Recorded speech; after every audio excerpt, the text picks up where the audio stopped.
Good morning and welcome to the FDocs National Conference 2020. My name is Dr. Hiba Khan and I am the Director of Programmes at Medics Academy.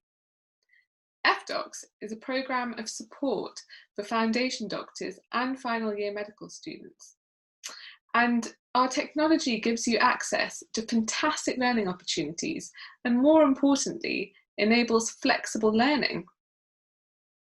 We, the FDocs team at Medics Academy, are incredibly passionate about making professional development truly meaningful to the individual. And this conference plays a part in us delivering both flexible learning and meaningful opportunities to you wherever you are. The conference today will provide you with access to really inspiring speakers. We have a panel discussion on a topic that's especially relevant given the current situation. And we have a raft of interesting virtual workshops which you can pick from right up until the last minute. At the end of the event, I will be telling you about opportunities that you can get involved in, from MedEd to MedTech to leadership, innovation, and much, much more. But the first person I'd like to introduce you to is Dr. Claire Van Hammel. Claire Van Hammel is the clinical advisor to the UK Foundation Programme, alongside being the Severn Foundation School Director and a consultant anaesthetist. Her research interest is particularly the preparedness of practice of F1s. Dr. Van Hammel, thank you for coming. Over to you. Hello everybody, welcome to the FDocs conference. My name is Claire Van Hammel. I'm Clinical Advisor to the UK Foundation Programme Office. I'm the Severn Foundation School Director. I'm an anaesthetic consultant by clinical background, and I'd like to thank the committee for asking me to share some thoughts with you today. I'm sorry I'm not seeing you all in person, but hopefully we'll have a good day virtually. So the things I thought I would cover is what is the UK FPO as an organisation, mention a little bit about the new curriculum that will be coming in for 2021, a little bit about the FIY1s, something about the induction survey, which I've been involved in for 10 or so years now, and then a little bit about what happens beyond F2. So what is the UK FPO as an organisation? So you might imagine it looks something like that, something like that, something like that. In actual fact, it consists of a few desks within one of the HE local offices. So these three buildings are the College of Medicine, College of General Practice and College of Surgery. You can see that the College of Medicine was enjoying being a wedding venue pre-COVID rather than currently. But sadly, we don't have such a lovely stone building to call our own. In actual fact, we've got a very limited resource really.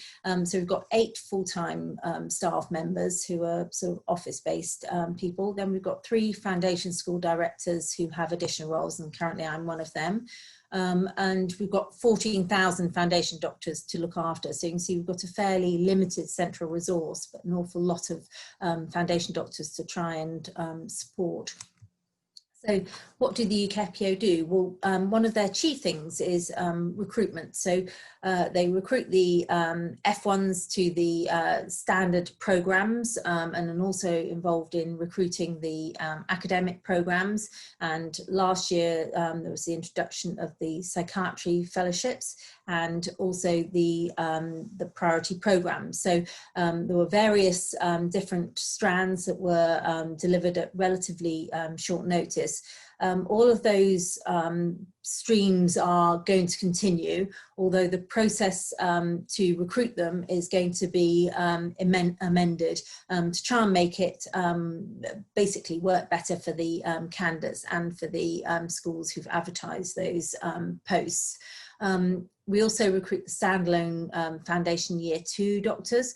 There's going to be an increasing number of those posts, actually quite a considerable increase in numbers over the next few years. But for those of you who are F1s, please don't get excited, because the point of the standalone F2s is not to enable people who don't like their location to change to a new foundation school. It's about introducing new doctors to the NHS who weren't eligible to start in the NHS as F1s. So if you are someone who is in a location and want to change it, then you're going to have to use the inter-foundation school transfer route, I'm afraid. And this year they were, the UK FPA was also involved in recruiting many thousands of FIY1s. Some of you have probably been through that process. So it acts as a resource for applicants, so it tries to be the information source for medical schools, for foundation schools, and also for the applicants. So we all know what we're doing, and you know, sort of at the right time. It has to run the eligibility checks for applicants who are applying from outside the UK, and this is becoming a sort of increasingly large task, especially now we're leaving the EU. The whole of the world basically is going to be potentially eligible to apply, so we're expecting the numbers of applicants to increase quite considerably. It evaluates the processes it puts in place. So, for example, this year, the priority programs, the number of people who applied, what they applied to, whether there was a difference in terms of scores to different jobs that were advertised, whether there was a difference in ethnicity of people applying for different jobs. All these things are looked at to try and make sure that we know how to best run the processes in the future. It's also involved in developing the portfolio, and I've been very much a part of that, in the sense that every time the curriculum changes or assessment process has changed, we need to make sure that the portfolio allows trainees to demonstrate how they've met the curriculum requirements and enable sign-off for their full registration or for their foundation certificate of completion.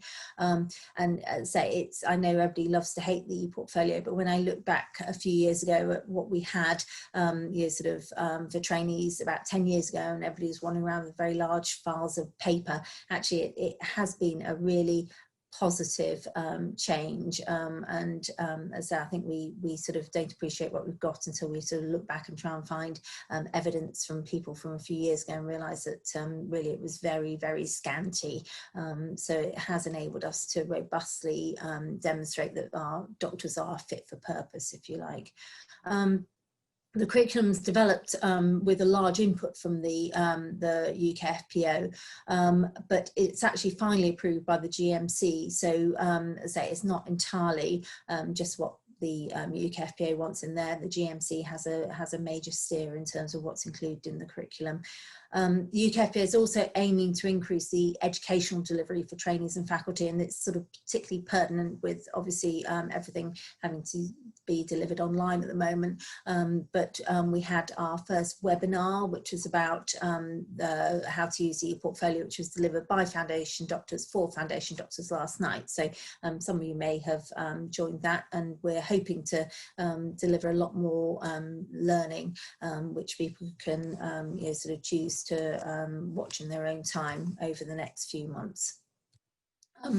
Curriculum 2021, it's people may not think it's very different from the curriculum 2016. It's an evolution rather than a revolution, but the number of foundation professional capabilities, which is currently sitting at 20, will be reduced to 13. The GMC had found it very difficult to agree to reduce the number of competencies as they were then from 120 down to 20, and we had to really fight for it in 2016, but we won the battle, and now the challenge to us is to reduce that number even further, and they set a target of no more than 13. So that's what's going to be in the submission, and hopefully approved for the curriculum for 2021.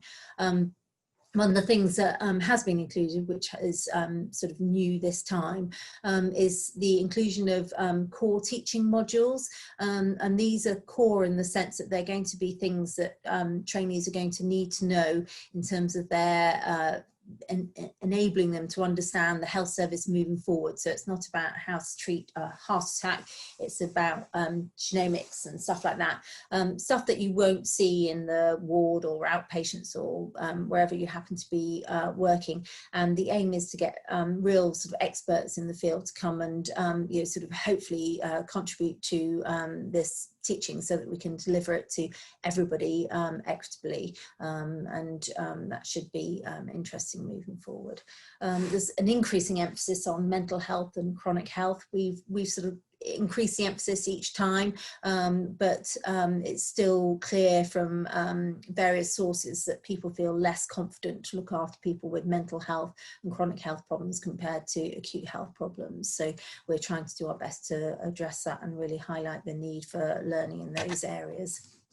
The assessment process will seem very familiar. There's nothing radical. It's been modified a little bit, so the curriculum mapping has been reduced so that people don't find it such an arduous task. It's really there just to demonstrate you've met the requirements rather than you know, sort of have to map everything to every different component. So hopefully it will make it a little bit less time consuming and more worthwhile. I want to mention about the FIY1s. There were thousands of FIY1s who were welcomed into the NHS as workers during the COVID pandemic. I think it's been a really positive move. Actually, I know initially there was a sort of little bit of concern that people were sort of being rushed in, and people weren't sure you know, where they should be working and what they could be doing. But actually, trusts have you know, sort of really fed back that they were a really valuable asset, and the FI11s themselves have anecdotally fed back that they felt valued and were valued during their you know, sort of time in that role. There is going to be a research done to you know, sort of formally evaluate the experience. Oh, sorry, went forward. Formally evaluate the experience. That's being done by Newcastle and Leicester universities, and also we've got some information from the induction survey, which I run on behalf of the UK FPO, which I'm going to share with you a little bit later on. We may well learn how we can improve preparedness of graduates going forward from the FIY1 situation. So the induction survey, I've now got 9 years of data, including this year. It was a survey that I set up many years ago, actually, to try to provide some sort of evidence as to why trainees should start a week early. As it's sort of pretty horrific looking back when I you know, sort of started my work as a houseman, as I was then, and I was just given a bleep and no handover at all, and that my predecessor had moved on because at the time everybody's working 1 and 2s, 1 and 3s. So basically I just had a whole lot of patients, and I was suddenly a doctor rather than a medical student. So as I say, it wasn't ideal, and as I say, it was sort of pretty obvious it wasn't ideal, but there was no sort of data to demonstrate it wasn't ideal. So I did the induction survey as part of an evaluation of that, and having found some really interesting findings from it and presented them, basically I was supported to go out and you know, sort of deliver that on a more UK-wide basis. So we've now got data from, as I say, from 9 years now. I've presented quite a lot of stuff from it, and there's a recent publication which I did with one of my former F2s, John McCulloch, who's a superstar, and that was about the anxiety amongst the newly qualified doctors, and that's the link to the publication. So what's the induction survey helped to do other than give me a publication and presentation or two? Well, it's helped to identify that those who take their finals earlier on during their medical school studies actually are more prepared. Basically, I don't think it's taking your finals early, it's enabling people to really develop their put into practice their clinical skills and knowledge post-finals, because when you've got a set of exams looming, you really can't think or do anything else other than concentrate on revising for them. So by taking the finals earlier on in the process, they're enabling people to spend more time sort of actually doing the doing bit of it, if you like, and that's been demonstrated as being significant in terms of people's preparedness to work. We've also been able to demonstrate that simulation is a really useful way of getting people feeling more confident about starting work. We've identified that there are concerns about the competence that people feel in terms of looking after people with mental health problems, and I'll have a slide about that later. Confidence in prescribing various different medications, and also it's helped to identify some of the differential attainment sort of issues that are coming to light more recently. So this is from the induction survey. Basically, we have demonstrated that anxiety is actually increasing over time. So the dots are the anxiety levels each year, and the proportion of people who feel anxious and the anxiety level has actually gone up slightly over the last 8 years. The triangles below, there's a follow-up survey that's done. It's much shorter to encourage people to complete it hopefully in October when it's sent out, and that shows that actually only sort of 2-3 months into the post, the anxiety levels have gone down really considerably. So that sort of really demonstrates just how much learning and confidence building there is in those first few months of work. And this is another slide from data from the induction survey. So this is the F1 self-reported confidence in dealing with either physical health problems or mental health problems. And mental health is split into acute mental health or chronic mental health problems. So things like sort of dementia for chronic mental health, and things like psychosis for acute mental health. You can see that the years are from 2016 to 2019. The confidence has remained pretty much static each year, and the area that we're concerned about is people's confidence in terms of dealing with those who are acutely mentally ill, hence the increasing sort of need to put it into the curriculum, and sort of really try to provide people with the knowledge and skills to deal with those sorts of problems, which are obviously sort of significant in terms of their presence in the sort of patients that we're dealing with. So we need to feel confident to look after them properly. This is a sort of demonstration of the differential attainment data. So this is actually from last year's survey, and this is asking people how they'd rank the foundation school to which they were appointed. And you can see that in the middle there, if you were white, and this is true of data for the last few years. In actual fact, it isn't just last year's data that demonstrates this. You've got about a 90% chance of getting into your first choice of foundation source. That's the green bar. The next bit, the blue bit, is second choice, and obviously on from there. Whereas if you're from a BAME background, the chance you getting into your first choice foundation school is significantly lower. So it sort of sits around sort of 50-60%. And this is obviously significant, not just because we want people to be happy in terms of where they're placed, but actually if you aren't in the place where you wanted to ideally be working, you potentially are lacking peer support, also lacking family support, and that can lead to people performing less well, and therefore it's almost exacerbating the situation. So this is something that the UKPA are really working hard to try and address, to try and make it a more even playing field. So this is about prescription of drugs. This is the sort of trend data from a year or so ago, but as I have got the data sort of going forward. So you can see that this is confidence in prescribing the various different drugs, and insulin is sitting right at the bottom there. And this is, as I say, sort of real concern to me. It has gently improved, but I've got a type 1 diabetic daughter, and actually I want to feel that people know what to do with insulin. An awful lot of diabetics out there, so that's one of the areas that you know, sort of has been highlighted for the PSA exam. Also to note, I've actually worked with the BPS, the British Pharmacological Society, who deliver the prescribing safety assessment exam, which many of you have taken, I'm sure.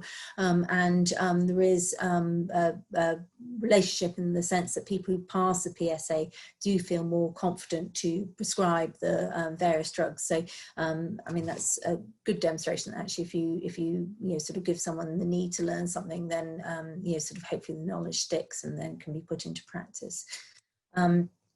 And then this is a little bit from this year's survey. So this is those who've done an FIY1 and those who did voluntary work and those who didn't undertake any type of work. And it's just asking how prepared people felt. So the first bar is people who took a FIY1 in the foundation school close to their medical school. The second one is FIY1 in the foundation school that you are now working in. And the third one's the FIY1 in a location that was sort of geographically suitable because you had family, friends, whatever there. And you can see that actually if you, so this is strongly agree in terms of preparedness, and then agree, and then the yellow bit is neutral, and the light blue bit is disagree, and the orange bit is strongly disagree. So you can see if you undertook an FIY1, you are more likely to feel prepared to practice than if you did voluntary work, and if you did some voluntary work, you are more likely to feel prepared to practice than if you didn't undertake any work. I think the sort of thing to reassure people who weren't able to undertake an FIY1 or chose not to for whatever reasons, that actually the FI1 period was quite short, and it's very similar to the data I've got from previous years, from the initial induction survey and then the follow-up induction survey. In a sort of 2 to 3 month period, people's preparedness practice, people's confidence in their practice massively increases in sort of 2 to 3 months. So I'd say if you didn't sort of undertake an FIY1, I don't think that's going to sort of stop you progressing for the rest of your career. You're going to be catching up very quickly, because that exponential curve smooths out. So as I say, don't be fearful if you didn't undertake an FIY1, although obviously we're grateful for those who did. This is a little bit about sort of careers after foundation. So this is from the GMC, and this is actually in the public domain. It's on their survey site, it's in their progression tab. And this is about the number of people who are going directly into specialty after foundation. So you can see that in 2012, which is the top line, more than 60% of people were, in fact, just under 70% of people were going directly into specialty training. You can see from the level of the bars on the left-hand side of the chart, the number that are going directly into training has decreased each year. Although as you move over to the right-hand side of the chart, you can see that gradually people are re-entering specialty. So the number of years out has increased, but actually overall people tend to eventually come back into specialty training. It'll be really fascinating to see whether the same is true this year, or whether because of COVID and the lack of opportunity potentially to go overseas, actually we see more people going directly into specialty training. So I'm saying that'll be very interesting to see the data when it's produced later on next year. Will be.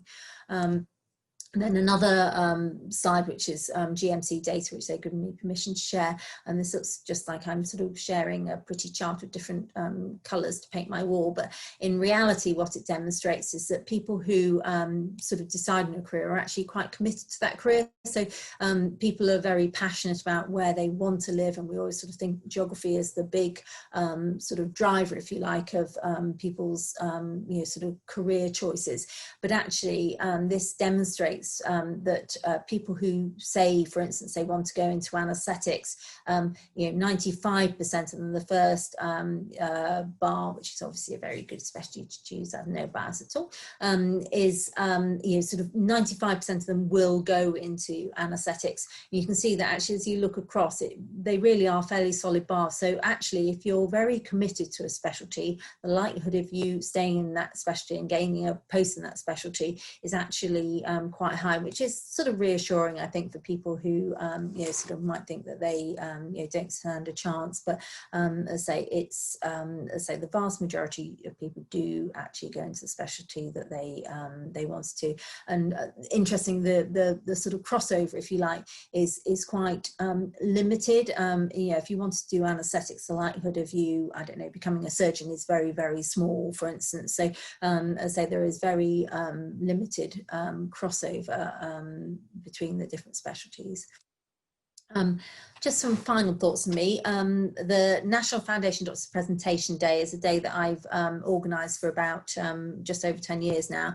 It's going to be in January in 2021, as always, and sadly it's not going to be in Bristol, it's going to be a virtual event, but we still very much want to welcome people to submit their abstracts for consideration. So the flyer will be going out soon.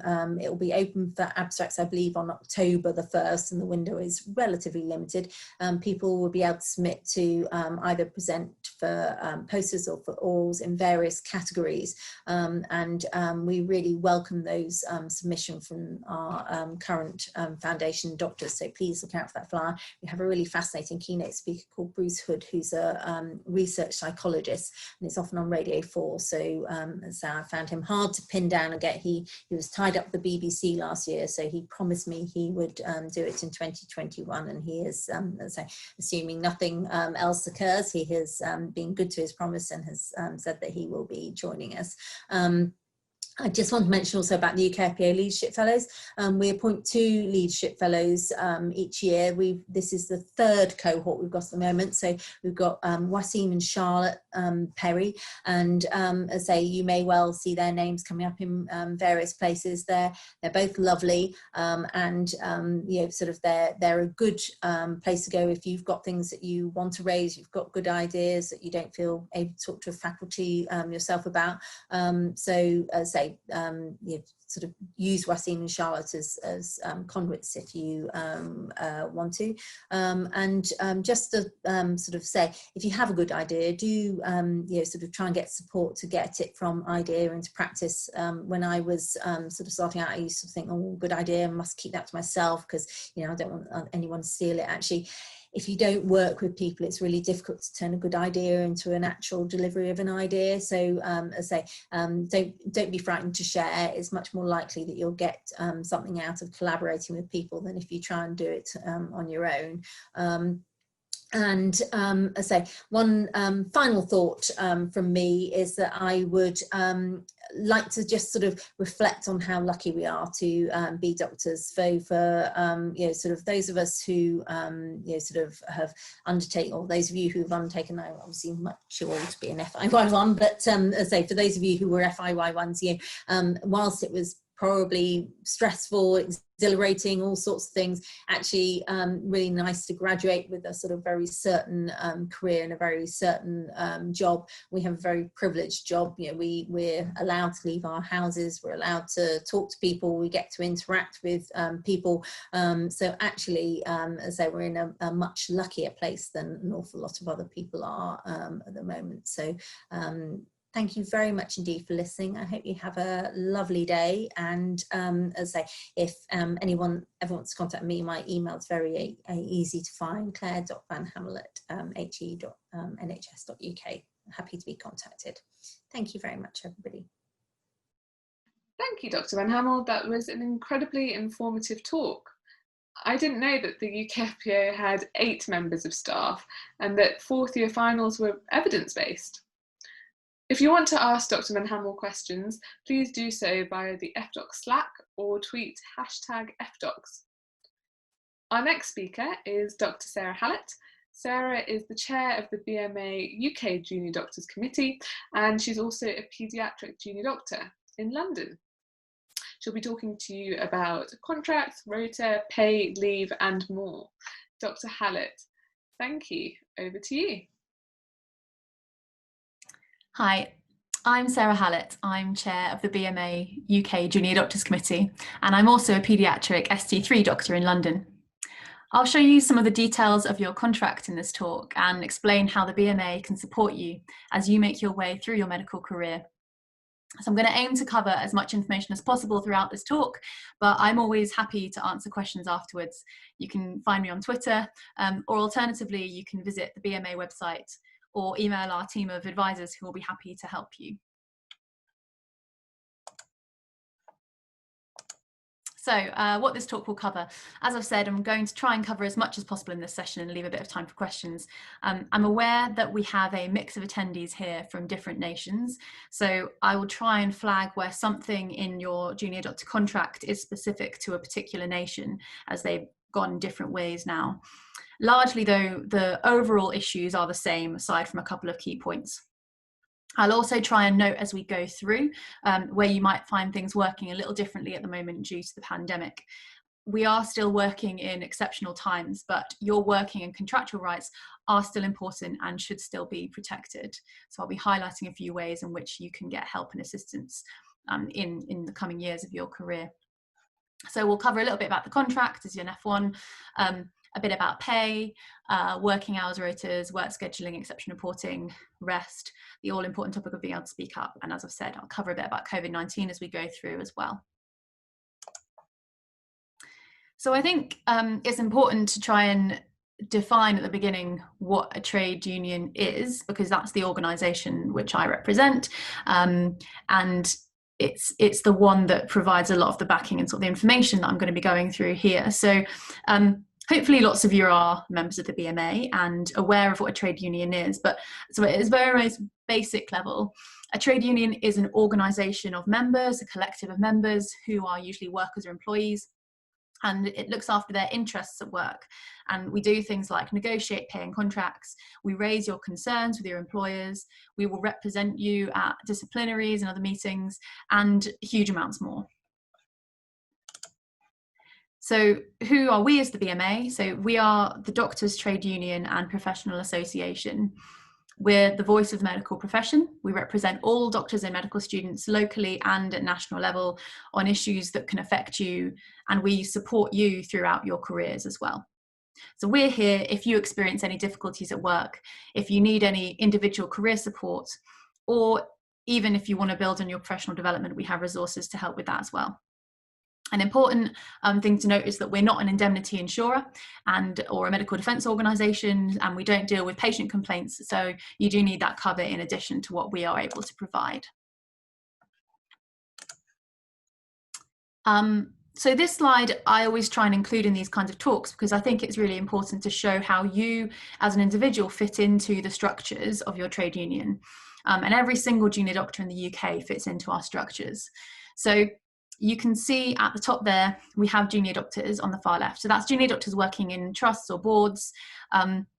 Within your trust or board, there will be a local BMA structure called the Local Negotiating Committee. And that's the local trade union structure within your own employing organisation. And they are the ones who will deal with your employer at a local level on trade dispute issues or on anything really to do with your working environment or your contracts locally. Now, there will be junior doctor reps who will sit on those local negotiating committees, and you can apply to be one of those and take on that role on behalf of your colleagues locally. And that's a really good way of getting to know a bit about our trade union activity. And then those junior doctor reps from each of the different trusts and things will feed into your regional junior doctor committees or your RJDCs.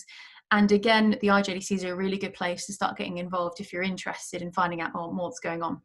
All of our RJDCs then feed into our national UK committee. So the UK Junior Doctors Committee, which you can see in this slide. And that's in a little box there with, it illustrates the fact that all the different branches of practice all have their own branch of practice committee. And we have devolved responsibility for things relating to our branches of practice. So negotiating matters for junior doctors sit with us as the UK Junior Doctors Committee. and there are devolved equivalents as well in the nations.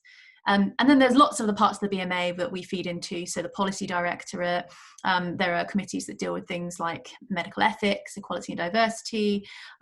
We also feed into BMA Council, which is the overarching council for the trade union. And the policy of the whole of the council is set by the representative body, and that happens at this big conference every year, which has actually just happened for this year. We had an online COVID special. And it's the council that makes sure that all of that policy that's set by our members is taken forwards. So that's how it all kind of fits together within the association. We're always keen for new people to get involved. There's no experience necessary. We've already had our nominations for the UK Junior Doctors Committee this year, but the UK committee is only ever as strong as our regional networks that feed into it. And so I strongly recommend finding out about the local negotiating committee, the LNC, at your hospital, and going along to the regional junior doctor committee meetings for your area, where you can meet other reps, probably virtually at the moment, and find out what's happening locally and nationally. And it's also a good place to raise any issues that you're finding and see if it's affecting anybody else in your region too. So throughout this presentation, I'll be taking you through everything that you need to know about your contract and how we can support you in your role as a junior doctor.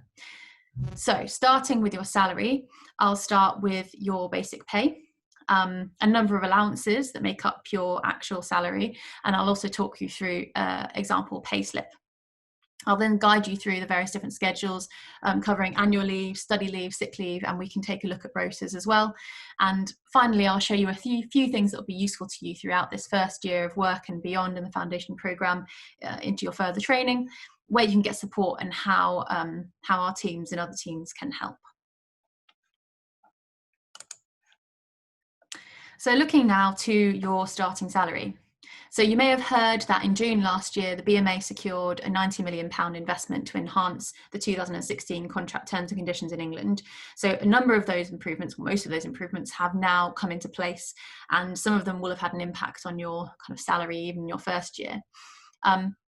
You're paid a basic salary on the England contract at a nodal pay point linked to your grade or level of responsibility rather than the time served.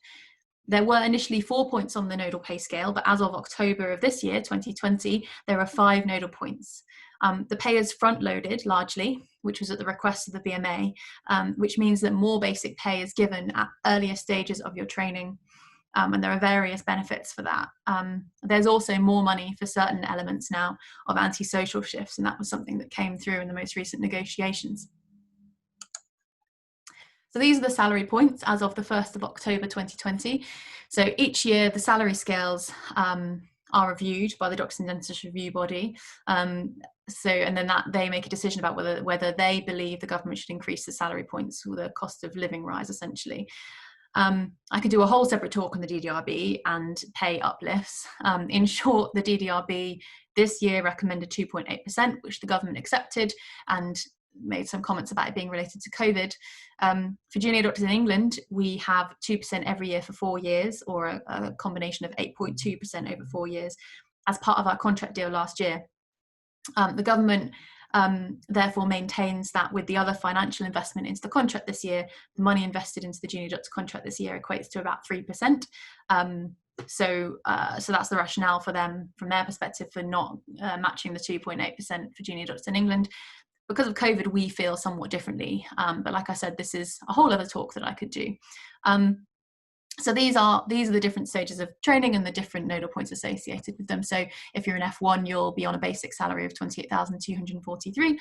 If you're an F2, you'll be on a basic salary of 32,691. But that's just your basic salary. Again, as I've mentioned, thanks to the contract changes agreed last year, we have a 5th nodal point now, which is coming in on the 1st of October 2020, and this is for trainees ST6 and above, so a little bit above where you guys are now. And this is to recognise the significant high service contribution and seniority of these trainees. So this is going to be introduced through a staggered approach from this October, as you can see the different values there. And the pay scales for the grades F1 through to ST5 are going to remain unchanged, apart from those uplifts that I've previously talked about. So the way your actual salary is made up, so you have that basic salary I've talked about, And then on top of that, you have a number of other elements that then will make up what your actual pay is. So there is payment then additionally for up to 8 additional hours worked over a 40-hour standard week, or above contracted hours if less than full time. And that's paid at 1/40th of basic pay. You then get a weekend allowance. So depending on the frequency of the weekends that you work, you get a certain percentage of your basic pay on top of your basic salary. And I've laid out the percentages there. And a weekend means taking on 1 or more shifts beginning on a Saturday or a Sunday.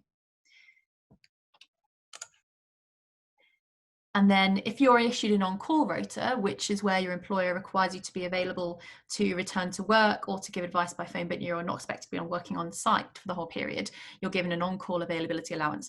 It's very unlikely that you'll be working a shift pattern like this as a foundation doctor. What's more likely is that you'll be working night shifts. So for night shifts, and that's work undertaken between the hours of 9 p.m. and 7 a.m. You get an enhanced rate of 37% of basic salary for those hours. Again, an element that's more for the future, but there's something called the flexible pay premier, which are applied, and these are annual pay supplements, and they are of varying different amounts. And they're awarded to certain kinds of trainees, so particularly to address current recruitment shortages in a particular specialty. And the idea is that it makes a specialty more financially attractive, or it can be used to address a pay disparity between one specialty and the others. So currently these apply to GP, emergency medicine, psychiatry, max fax, and there's an academic pay, flexible pay premier as well. And these are laid out in the contract, and they're also discussed at our national negotiation forums as well. If you're less than full time, so if you're training, for example, sort of 80%, 60% of your full-time hours, then you will be paid an annual allowance of £1,000 per year for as long as you continue to train less than full time. And it's a fixed amount, it's paid in addition to all other sums, and it will be spread out over the year and paid in monthly instalments. So that's the 2016 contract. For junior doctors in Northern Ireland, Wales and Scotland, they're all working on various versions of the 2002 contract, which is the contract England used to be on before the contract dispute negotiations in final deal. Of note, Wales is currently entering into contract negotiations on their contract, so they may well have an updated contract at some point in the next couple of years. But for now, all 3 devolved nations continue on various versions of 2002. So your pay on the 2002 contract is made up of basic pay for your 40 hours per week standard job, and then of banding supplements for out of hours work. So I've given some examples of the basic pay scales there. I think these ones are the ones for Scotland, but all the different ones are available on our website with links to the relevant pay circulars. As you'll see, there are basically automatic annual pay progression points as you go through. So there are 3 points on the F1 and F2 pay scale, and you get yearly incremental pay increase within your grades, and as you go up grades until you reach the top of each. And again, these are affected by DDRB recommendations every year as well. So when you go from F1 to F2, there would be a change in sort of the pay point that you'd be at on the 2002 contract. And then if you work more than 40 hours per week on the 2002 contracts, you get a salary supplement, which is known as banding. And so your total pay, as I mentioned, will be your basic salary plus your banding, if applicable. And we do have on our website a little explainer as to how pay banding works, including a calculator if you're not sure that you're being paid appropriately for your rota. And this is a bit of an explanation of how they define the different bands for those on the 2002 contract. I mean, largely as a foundation doctor, you'll be on sort of 1B or 1A rotas, so 40% or 50% salary supplement. But as I've said, if you're not sure, you can have a look on our website and it'll explain it in a bit more detail. So moving on to pay slips, which particularly for the England contract, given, as I outlined before, all the different components that make up your pay, pay slips can be a bit of a confusing minefield. So this is a typical example of your payslip on the England contract. And again, there are guides available on our website to explain both 2016 and the 2002 contracts. So you can see there that there will be a point for basic pay. So that will be your relevant nodal pay point for your grade. And that will be calculated on an average of 40 hours per week. There will then be an element for your additional rostered hours. So any additional contracted hours over 40, up to a maximum of 48 in total, or 56 if you've opted out of the working time regulations, but I wouldn't necessarily recommend you do that. There then will be additional for night duty, so any hours that receive an enhanced rate of 37%. There is the section then for weekend allowance. So as I went through previously, a percentage of your basic salary, which you get for working 1 in 8 or more frequency of weekends. If you do non-resident on-call, so that on-call availability allowance, that will be there. Flexible pay premiers will be there. And this won't be relevant for you, but others who have cash floor protection, who've transitioned during the time of contract imposition and implementation, will have potentially have a cash flow protection element there. Your tax code will be on there, and that is issued by the tax office. You might find the first time you're paid, you will be issued with an emergency tax code, but that should then be updated in subsequent pay that you're given. So if you want to look at that, that's on our website, and that can help you understand your pay slips when you're starting getting them through and check that they're correct. If you're not sure they're correct, by the way, feel free to raise that with the BMA and we can take a look for you through our advisors. You can contact us. So I'll now go through some of the other details that I think will be important to you as foundation doctors at the moment. So annual leave. I'll start with England. So the annual leave year runs from the start of the date of your appointment, and you'll be entitled to 27 days plus bank holidays. After 5 years of NHS service, this goes up to 32 days. So if you've come to your junior doctor job from previously working in the NHS in a different role, and if you've already got 5 years of service, you should raise that, because it might be that you are already eligible for 32 days of leave, and it would be good to obviously get that. So if that applies to you, do raise that with your staffing team. Annual leave, according to the England contract, now must be allowed for life-changing events. For example, your wedding day.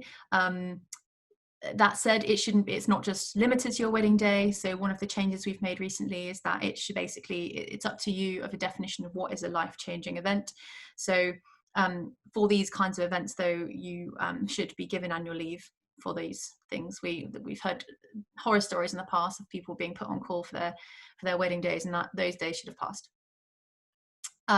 Leave shouldn't be fixed to a working pattern for any reason without your agreement. Again, in days gone by, we had fixed annual leave built into the rotas, and that should no longer be the case. But beyond that, it also should not be that your rota is so restrictive that you can only take your annual leave in a certain place anyway, and sort of fixed leave through the back door. Again, that goes against what's in the contract and in our rostering guidance. So that should not be the case for your rota. On sick pay, so you're entitled to 1 month's full pay and 2 months half pay during your first year of service. And you're also entitled to 15 days of study leave. For F1, study leave will take the form of regular scheduled teaching or training sessions as agreed locally. And then again, there's some of it taken up by that in F2, and then as you go through, less and less, and you're more at liberty to do what you like with your study leave. It's important to note, and it's in the contract, that study leave should not be used by employers for statutory and mandatory training that you're required to undertake in order to work in that trust or department. So study leave should not be used for that purpose. Leave on the 2002 contract. So F1s, F2s, 5 weeks per year, which comes out about the same, to be honest, as what I've outlined previously. And for study leave, F1s should be allowed reasonable time, is what they say. And the sick pay is the same as what I just outlined. With regards to your working hours, so all contracts contain limits on working hours, also references to how much time off you should be allowed and the breaks that you should be able to get. So for more details, it's worth referring to your specific contract, but I'll go through a little bit anyway now. During the COVID-19 pandemic in England, and during the last peak of the COVID-19 pandemic, we had a joint statement in place with NHS employers on working hours that basically allowed some flexibilities. We've now withdrawn the statement. So all rotas that you're working on must now meet the TCS, and there should be no excuses as to why your rotas and what you're achieving in terms of breaks and things are not meeting the TCS. If that is happening, you should escalate it. So working hours on the England contract. So your contract includes agreed working hours and allowance for breaks, and it's important that these are outlined and adhered to throughout your role. So for the England contract, it's no more than 48 hours per week on average, and no more than 72 hours in any 7 days. In fact, it goes further than that now. It says in any 168-hour period. So there's no sort of wriggling out on it in definitions of a day. You should receive at least one 30-minute break for a shift lasting more than 5 hours. A second 30-minute break if the shift is more than 9 hours. And if the shift is 12 hours, then you should get at least 3 30-minute breaks. These breaks can be taken flexibly through the shift, but you should try and evenly space them out. And where breaks have been missed on at least 25% of occasions in a 4-week period, a fine can be levied to the trust. So if you're missing your breaks, you should be exception reporting it so that they can keep track of it. And then a fine can be given to the trust if you are missing 25% of your breaks. And then a work review will also need to take place to ensure that no further breaches occur in the future. There are also other limits on your working hours, so a maximum of 1 in 3 weekends, except in exceptional circumstances, and there's details within the contract on how these should be presented and signed off to allow up to a maximum of 1 in 2, but 1 in 2 is the very upper limit. A maximum of 7 consecutive shifts. There is a clause that says if the junior doctors agree to 8, which they might do because of certain rota patterns and making it easier to take leave and things, that's allowable, but only if the junior doctors agree it. A maximum of 4 consecutive long day shifts, which are typically 12 to 13 hours long. And again, a similar provision if the junior doctors agree to 5, it's allowable. And you must have a minimum 46 hours rest after all night shifts. So there's no minimum number of night shifts now for that to apply. All night shifts, or at least run of night shifts, you should get at least 46 hours rest after. With regards to the 2002 contract, so there are 2 instruments that govern the hours of work and rest entitlements. So there's the New Deal, which is the junior doctor's contract, which sets out junior doctors' pay, hours and rest. And then there's a health and safety provision in the way of the European Working Time Directive. And this is a legal kind of instrument, which is in UK law as the Working Time Regulations. And there's a big overlap between those. And essentially what is best will apply. The normal working hours on the 2002 contract are Monday to Friday, 7 till 7, and anything outside of that is classed as out of hours. So this looks very complicated. 2002 contract, foundation doctors, you'll largely be working full shift type rotas. So again, it's a 48-hour maximum working week. You can't work anything longer than a 13-hour shift, and you need 11 hours rest in between those shifts. There are rules around your minimum continuous time off and how often, how many hours you get off in a 7-day period. So it's slightly less restrictive than what's in the 2016 England contract. And again, there are minimum rest periods and when you should get those as well. But again, slightly less restrictive than the England contract. Okay. So I'm now going to move on to work schedules, and these again are an England contract quirk and an England contract thing. So your work schedule is a document that sets out your work commitments and the training outcomes that you should receive in your job. So before starting in your job, you should receive a generic work schedule, and then you will then personalise that and agree that in your first meeting with your educational supervisor in that job.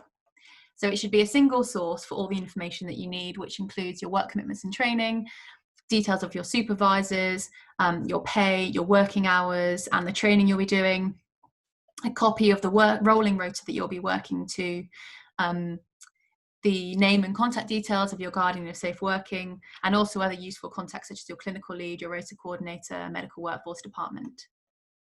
So it should also include details of your safeguarding officer as well. So The template rota and the generic work schedule you should receive 8 weeks before your post starts, and then your personal duty roster you should receive 6 weeks before you start your job.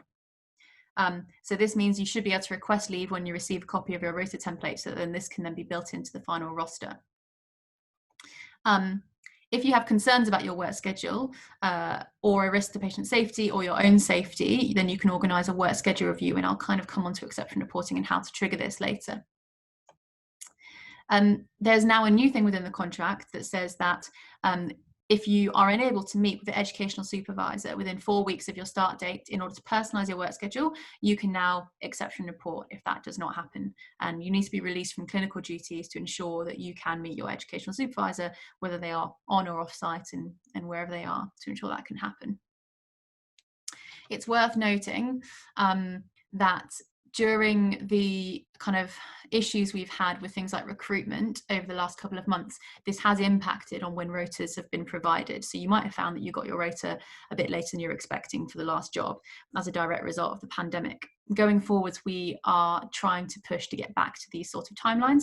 And in fact, some of these timelines are becoming contractualized within the contract in the next couple of weeks and months.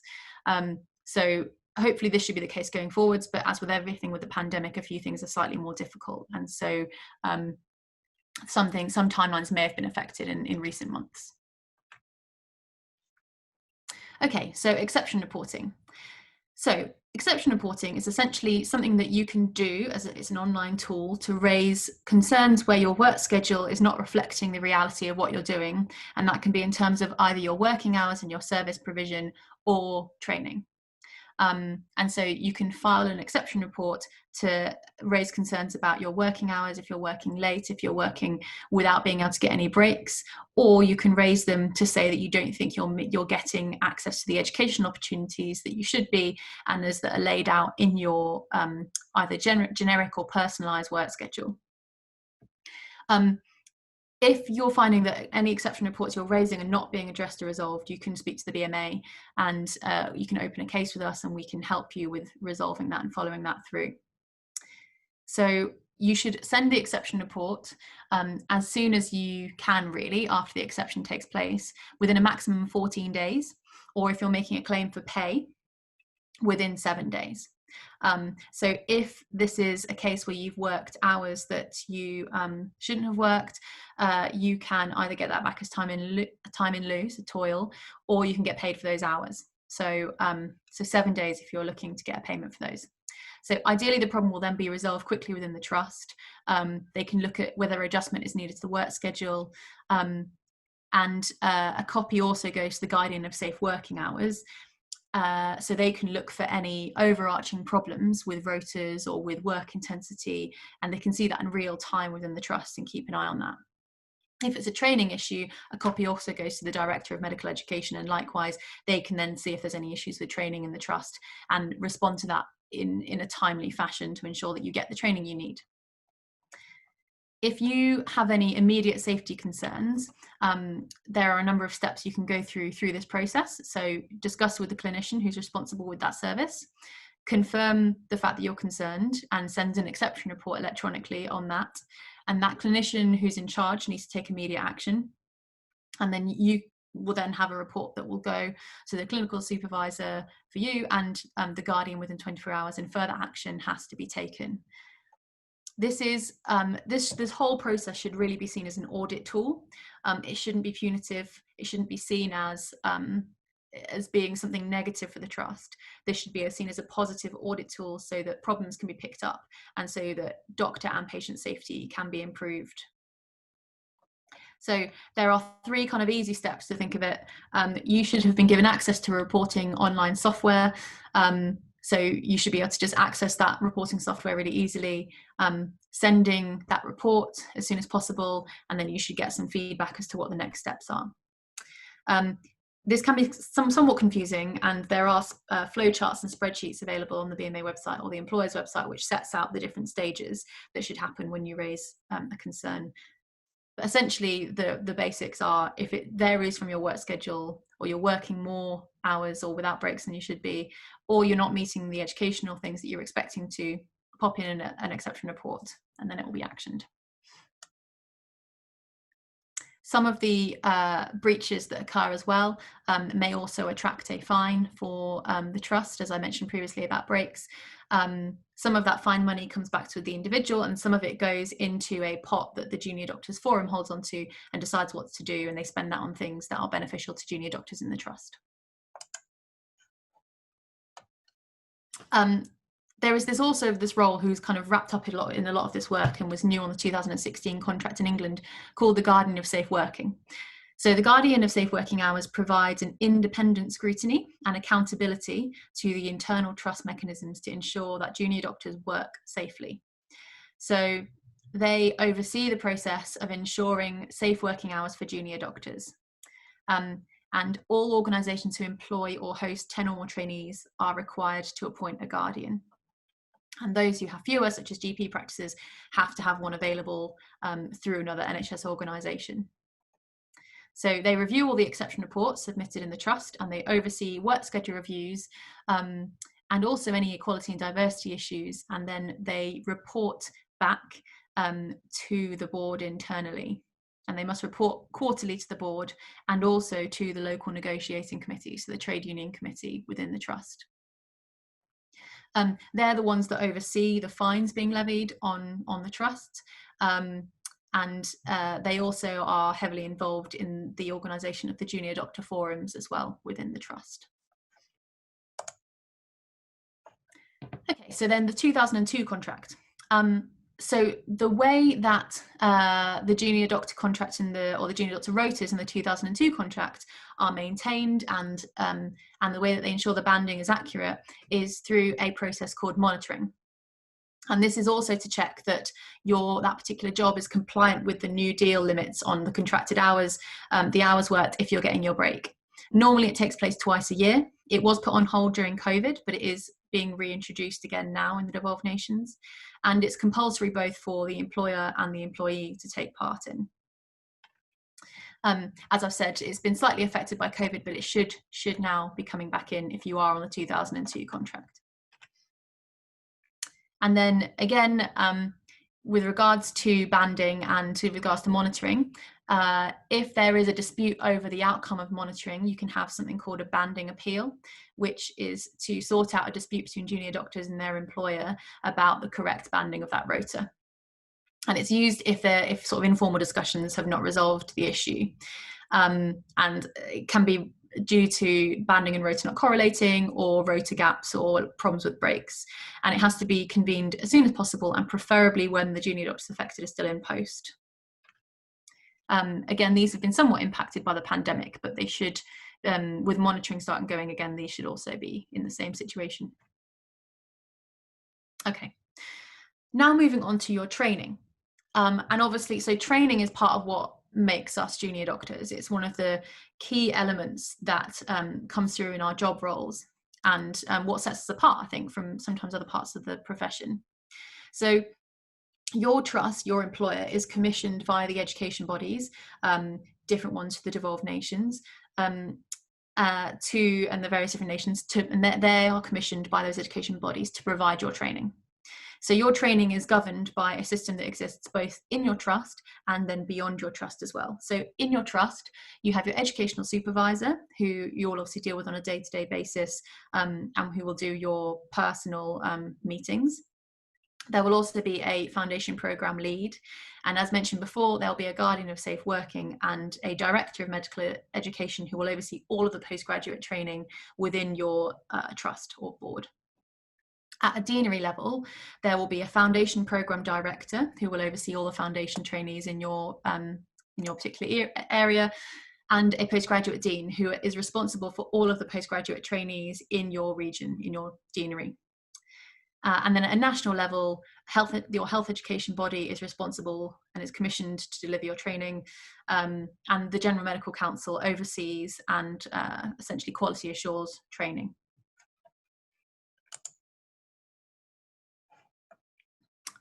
So the next important topic to be aware of as part of your what we're dubbing the foundation toolkit, and also kind of knowing your rights, is around managing fatigue. So in England and Wales, all trusts and health boards now are signed up to the BMA's Fatigue and Facilities Charter. And this is a charter that was delivered and was developed a few years ago. And it contains a number of different areas that these employing organisations must to try and ensure are covered and are fully provided for junior doctors within their working place. So it covers things like catering, travel, rest facilities, rostering design, induction and training, and the mess, and then how to fix problems if they arise. And this all really came from a drive towards improved doctor safety and improved patient safety, and trying to ensure that doctors are able to have somewhere to rest at work, and that then when they're travelling home from work that they are safe. There are now contractual elements for facilities, and that includes things like hot and cold food and having access to a rest area. And on the income contract, if you are too tired to travel home after a shift and you inform your employer must provide accommodation or transport to ensure that you are safe after that shift. So you should never find yourself in a situation where you're too tired to travel home and kind of being forced to get into your car. There should always be an option provided for you by your employer if you raise that you're too tired. Okay, and now finally going on to speaking up. So you do have a professional duty under good medical practice from the GMC to raise concerns about anything that impacts patient safety or could impact patient safety. And if you're, I think as junior doctors and particularly as foundation doctors, we see things that happen in trusts that others don't necessarily see, or that they're sort of far enough up in seniority that these things aren't raised with them. And so there may be things that you see that you wish to escalate.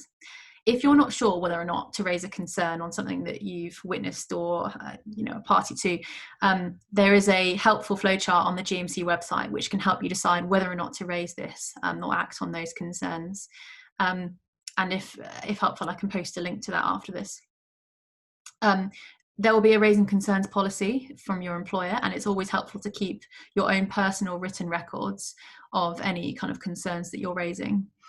You do have legal protections in place, particularly when it comes to whistleblowing. And there are also, in England, there are freedom to speak up guardians in trusts who are again separate from the Guardian of Safe Working. These are in place for all staff across your employee organisation, and if you've got any concerns, they are a great first point of call, so utilise your freedom to speak up guardian. Okay, finally, so as a BMA member, hopefully a number of you are BMA members, but even if you're not, so as a BMA member you have a wealth of services and benefits that you can access. So make sure you are taking advantage of everything that your membership offers. To support your career, so we've got 230 specialist advisors who are dedicated to offering individual employment advice. So we don't just provide wide guidance, we can also help you with individual queries or problems. In 2019, for example, we handled over 128,000 inquiries from members and resolved over 80% of those within the first 3 months. And you can access support and advice 8 a.m. to 8 p.m. Monday to Friday and 9 till 5 on Saturdays. So you should have received a contract in your new posts or newish posts now, and that I outline the terms and conditions of your role. We have a free contract checking service, and we recommend that you do share that with the BMA, and we can look through and see if there's any problems with that. And 20% of the contracts that we checked in 2019 deviated from the national model, so it's well worth doing. And it may save you kind of unnecessary stress in the long term. And we'll get that back to you in 5 working days if you do send that to us. We're also a professional association, and so we can help our members develop their careers. We have learning resources that can help support your development as well. And these include things like the BMJ, the monthly doctor magazine, and there's lots of BMJ e-learning, webinars, workshops, and things like that. And there's also the BMA library, who is currently closed, but once the pandemic is slightly more under control, will also be an excellent resource. In addition, we've also created a suite of guidance and materials on COVID-19 that you can find on our website, and I've included the website address there. And finally, as I said earlier, these are exceptional times for the health service, and particularly as more junior doctors and you're entering, quite a stressful workplace for the first time, you might find yourself experiencing additional pressures, stress, anxiety. All of these things are completely normal as you are coming into these roles, or even for those of us who indeed have been in these roles for a long time. If at any time you need support or you'd like to speak to someone in confidence, we are here for you. The BMA Wellbeing Support Services are open 24/7, and they're open to all doctors and medical students. You don't have to be a member of the BMA to access these support services. And you'll have the choice of either speaking to a counsellor or another doctor for peer support. So the details are there. Take a note of them, pass them on to colleagues. They're confidential, they're free of charge. And as I've said, they're for all doctors and medical students, not just for people who are BMA members. Okay, so if you are considering joining us, these are sort of 4 things you can think about in the near future to kind of cover yourselves as in your first year as a doctor. So joining the BMA, updating your membership details so we know the best tailored advice to give you, get your contract checked, and then go through those membership benefits that I've outlined. And if you're not a member, then you can join using that web link there. Okay, so that concludes my talk on the Foundation Doctor Toolkit. I hope that's been useful in outlining some of those, slightly tricky contract pay issues. It's not something we're taught at medical school, and it's something that is really key when you enter the workforce. So I hope that was helpful. If you do have any questions at all, you can find me on Twitter, and I'm always happy to answer. Thank you very much. Thank you, Dr. Hallett. That was really useful information. If you want to ask Dr. Hallett any further questions, do so via the FDocs Slack group or tweet to FDocs to show your support. We're now going to have a 15-minute coffee break, and during this break, we will also showcase some of your presentations. We've had fantastic submissions that show the incredible research, innovation, quality improvement, and work on medical education that many of you have been driving forward. You may not be able to appreciate the detail in the presentations because of the device you're streaming us from. So I would encourage you to go to the conference resource page, which is the page you registered from, to have a proper look.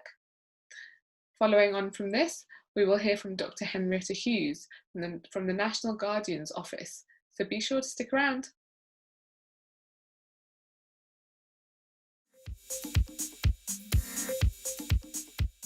Hi, I'm Eamon.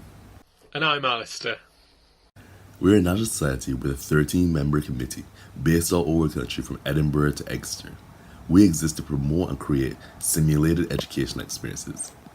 We've begun working on a podcast series where we informally interview some of the leading professionals in simulation in order to demystify and decode this important niche. We hope that we will inspire people to understand the potential of simulation to improve medical education and training, especially when it comes to areas such as learning from errors. This year we want to grow our society by uploading lots of high quality content and making links with like-minded groups and medical societies. We plan to do this by creating podcasts and webinars aimed at educating members about simulated education. And producing simulated educational resources. Create a national research study based on simulated education. As well as producing a national student representative scheme to help advertise our events and expand our society. This is such an important issue, and we believe that developing the ways that we conduct medical simulation in the future is the best method to prepare clinicians for the uncertain times that lie ahead. Thank you for listening, and feel free to get in touch.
Hello there, my name is Gavin. I'm one of the F2 doctors at University Hospital of North Durham, and I've recently completed a QIP on referral pathways, specifically to orthopaedics during the COVID-19 pandemic. Early on in the pandemic, Durham Hospital, like many other A&E departments, split their A&E into a clean side and a COVID side. And like many other hospitals, the clean side had an on-site orthopaedic registrar 24/7 who would see all orthopaedic problems. Now, early on during this change, the orthopaedic registrars noticed that they were being referred a lot of patients to which they either didn't have the skills to manage or it was not agreed that they should be managing.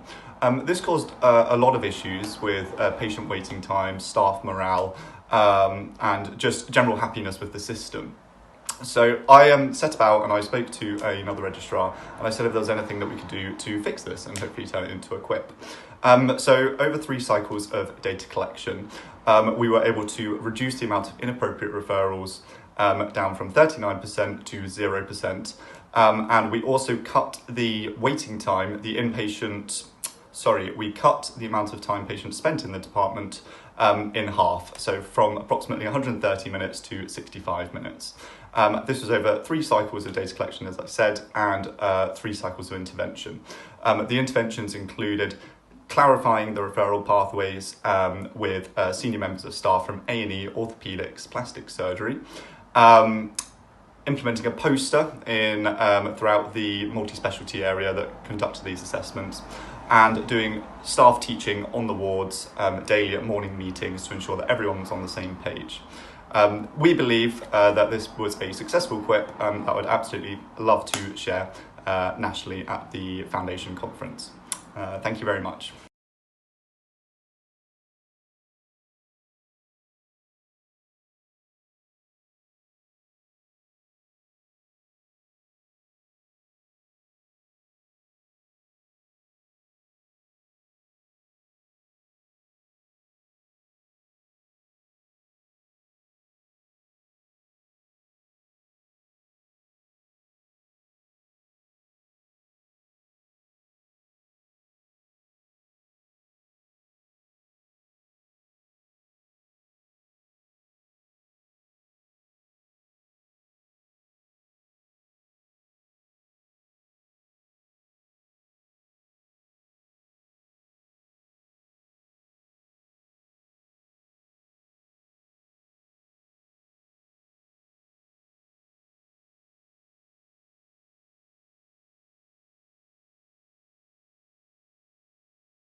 Welcome back. So we often hear about a trust guardian at induction, but do you know what a national guardian actually does? It's an absolute pleasure to have Dr. Henrietta Hughes here with us today. Henrietta Hughes is the National Guardian for the NHS, a practicing GP and appraiser for responsible officers and senior medics in England. Dr. Hughes, thank you for your time today. Well, thank you very much, and thank you so much for inviting me to speak today. It's a real pleasure and a complete honour. I'm going to be talking about freedom to speak up, and some of you may already know about this, but for everyone, it's so important and part of the way that we want business to be done in health. So the first thing I wanted to say is many congratulations and welcome to your clinical career. You know, to qualify in the middle of a global pandemic is unique, and these are unprecedented times. And I'm sure that many of you have already got unparalleled experiences. And what I want is for you to be able to learn and share and flourish. And to be able to do that, you need an environment which is conducive to learning. An environment which is open, transparent, and supportive, where you're able to speak up, knowing that when you do so, you'll be listened to and that the right actions will be taken. So first of all, what is speaking up? All of these things, raising a concern, making a disclosure, making a complaint, whistleblowing, taking out a grievance, offering a suggestion for improvement, or making a qualifying disclosure. We would say that speaking up is about all of these things, and it should just be a part of your normal everyday business. But we know that although speaking up protects patients' and workers' safety and experience, it only will be effective if leaders at all levels listen up and have that growth mindset where the information that's brought can lead to learning and improvement. And the reason I've got a picture of a present there is that speaking up is a gift. The information that is brought is a gift. And so when somebody speaks up, you should be expected that the first thing you should hear is thank you. So how to speak up? Well, it may be that in your induction, you've already been informed about how to speak up. And the first port of call would normally be your line manager or your educational supervisor. You might also be shown how to put information onto an electronic system like Datix or Ulysses, for example. It may be that you want to raise something to somebody more senior in your organisation, like a senior manager, the chief exec, or one of the non-exec directors, and you might meet them when they're out and about in the organisation. But I also want to talk to you about a Freedom to Speak Up Guardian, and the map that you see here shows the location of Freedom to Speak Up Guardians across England, and we have a directory on our website which has got the details of all the Freedom to Speak Up Guardians who've been trained and how to get in touch with them. So the role of Freedom to Speak Up arose from the Francis report into mid-staffs, where Sir Robert Francis found that people weren't able to speak up, or if they did so, they were fearful that they might receive some negative response, or be ignored, or be bullied, or be victimised. So he recommended a Freedom to Speak Up Guardian in every NHS trust, and this is what their role involves. They provide an additional channel for you to speak up to. They can offer support and help you to escalate the matter. They will thank you and can usually escalate the matter in confidence if you prefer, but they'll also ensure that you get feedback on how the matter is handled and used for learning. But you'll also have the opportunity to feed back to them about the experience that you had when you were speaking up. But Freedom to Speak Up Guardians also have a proactive role. They work in partnership with other parts of the organisation, such as the complaints team, incident, staff side, and res experts. And together they identify hotspots of culture and work to tackle barriers to speaking up, to improve the environment for you. They also present on learning and themes to board and to senior leaders, and they make sure that all the information that is brought to them is used by the organisation for learning and improvement. So if we think about some of the barriers that there might be to speaking up, You may have encountered some of these barriers already during your years as a student or in other roles. And one of the things that Sir Robert identified was that sometimes it's hard to actually know whether something's right or wrong, particularly when you're learning. You don't know what normal is. And so part of it is actually being given the knowledge and the permission to speak up, knowing that the organisation really welcomes your views and your fresh eyes.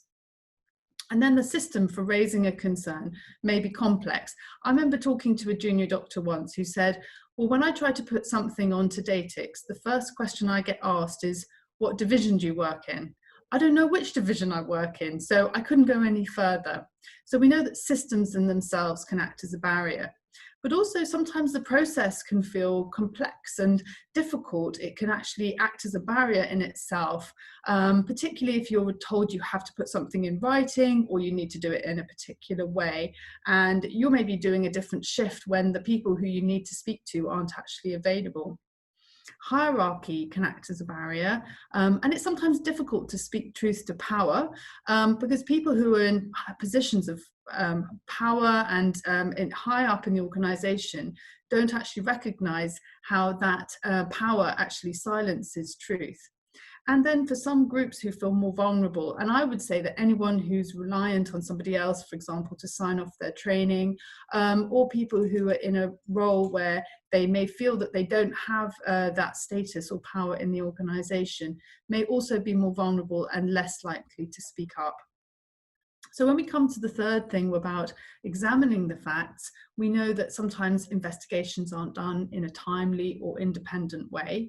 That conflicts of interest can get in the way as well, and that in terms of actually getting the facts examined, sometimes things actually don't progress. So we know that that also can act as a barrier. And then when it comes to getting the outcome of any investigation, sometimes you have to find out what's happened, particularly if your role is going to be quite short time in one organisation and you move on to the next. How do you ever know whether the speaking up has led to any changes? And also some people are concerned that when they do speak up, that something negative might happen to them. And we would describe that as detriment, but you could also describe that as victimization or bullying. And we know that even nowadays, this still acts as a barrier to speaking up. And then finally, would anything change as a result? Does anyone actually use that information to make improvements? And we would describe that as the growth mindset. So why do we think this matters? Well, when we have asked Freedom to Speak Up Guardians, their perceptions, what we found is that in trusts that were rated outstanding by the CQC, the Guardians' perceptions were much more positive than in organisations rated good, requires improvement, or inadequate. So you can see on the slide here, the dark green bars, these are the trusts that have got an outstanding rating. And whether we ask the question about my organisation has a positive culture of speaking up, or the reverse question about barriers, you can see that the trusts rated outstanding have a much more positive response than the other organisations. And we asked the same question about support, whether managers support staff to speak up. And this is probably the most important thing. If you've got a supportive line manager, you probably don't need a Freedom to Speak Up Guardian, but also about senior leaders supporting staff to speak up. And then finally about detriment. I mentioned this earlier, that people are fearful of detriment, and what we found was that in all types of trusts, Guardians had concerns about detriment, including in the trusts rated outstanding and good. But if you get to the trusts that are rated inadequate by the CQC, only 18% of Guardians believed that people in their organisation didn't receive detriment after speaking up. And the sharp-eyed amongst you will have noticed the blue bar there, which is the organisations that aren't rated by the CQC. So this includes the CQC, NHS England, and all the other national bodies. And they also have Freedom to Speak Up Guardians, and the perceptions of their guardians are roughly on a par with trusts rated requires improvement or inadequate. So it's absolutely vital that we get the cultures right in the national bodies so that it can be right for all different provider organisations as well.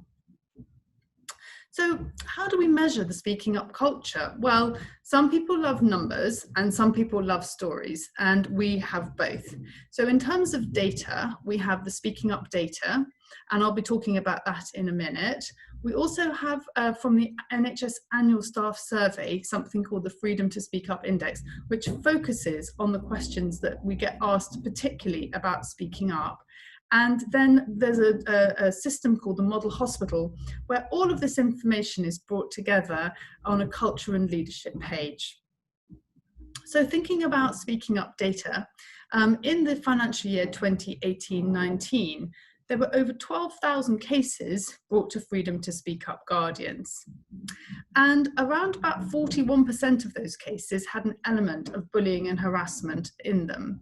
And around 29% had an element of patient safety. But also mentioning around detriment, 5% of the cases brought to Freedom to Speak Up guardians were identified where people had had detriment after speaking up. And we're looking at that in a lot more detail now, because this, as I said before, can act as a barrier to speaking up.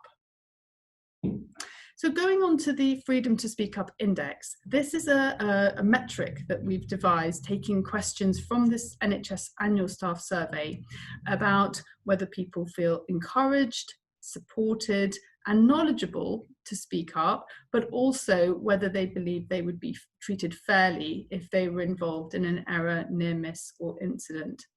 And taking all of those together, we create an average. And the highest in the country is at 86.6%, which is at Cambridgeshire Community Health Services NHS Trust. And you can see that they're rated outstanding. And these trusts here in this slide just represent the ones with the highest scores in the country. And you can see how many trusts there are rated outstanding overall and well led by CQC. And if you want to have a look at your own organisation, go onto our website and have a look at the Freedom to Speak Up Index report. And I mentioned also that there's the data, but there's also the stories that sit behind this. And we have a publication called 100 Voices, which is examples where people have spoken up and it's led to changes. And I would really commend you to have a look at some of those. And if you have your own example of where you've spoken up and it's led to a positive change, then please do get in touch with us, as we'd love to include that. So some of the examples that people said in the 100 Voices, I'll just put on the screen now and have a read.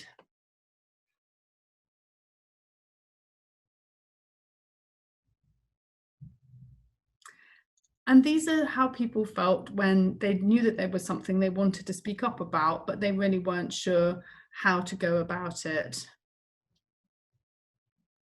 And then talking to the Freedom to Speak Up Guardian, this was how they felt. An email to the Guardian changed a lot, making the trust a better place to work and providing safer care for our patients. Since I had the support of the Freedom to Speak Up Guardian, I've had so much more success in being taken seriously. I've learned that speaking up about issues that I've experienced, seen or heard is worthwhile. I'm now no longer afraid to speak up. And if it hadn't been for the Freedom to Speak Up Guardian, I do not know where I'd be today. She stood by me every step of the way. I cried, I laughed, and even times I got angry, and she did not once pass judgment. So if you've felt at any time or in the future you do feel that you do need to have some support speaking up, and for whatever reason you can't talk to your line manager, then do please contact the Freedom to Speak Up Guardian. And if you have a look on the GMC website in their Speaking Up Hub, there's a really interesting case study that they've published about a trainee and their experience of talking to the Freedom to Speak Up Guardian.